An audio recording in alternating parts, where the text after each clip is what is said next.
Programang ito ay rated SPG. Striktong patnubay at gabay ng magulang ang kailangan. Maaaring may masiselang tema, lengguwahe, karahasan, sexual, horror o droga na hindi angkop sa mga bata.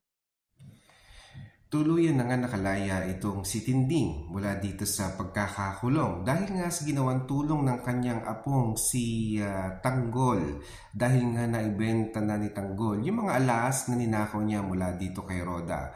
Kaya tinawagan niya ang kanyang ninong na pulis para humingi nga ng tulong.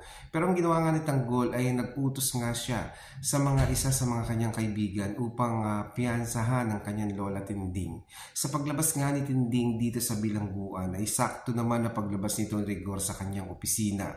Kaya nagulat ito na tinanong na laya ka na pala Tinding. Pero tinanong nga dito sa kanyang kasamahan na pulis ni Rigor kung sino nga ba talaga ang nagpiyansa at paano nga nakapagpiyansa itong si Tinding. Samantalang nakasalubong din nga ni Tinding itong si Colonel at binalaan nga ni Colonel na pansamantala lamang ang kanyang pagkakalaya dahil hindi pa nga siya absuelto. Pero kung ano man ang mangyari dito kay Roda ay malamang siya pa rin na magiging primary suspect dito. Samantalang ito nga si Mokang ay tuloy na ang kaarawan nito. Sinamahan nga ni Chiki itong si Mokang dito sa Divisoria para nga daw makamura dahil maraming kakilala itong si Chiki na po pwedeng makapagbigay ng malalaking discount. Pero magkakaroon nga ng isang eksena na maagawan ng bag itong si Mokang. Dito nga sa bag na ito ay naglalaman ng pera na hiniram ng kanyang magulang dito kay Roda. Mababawi pa kaya ito ni Mokang mula dito sa snatcher na kumuha ng kanyang bag.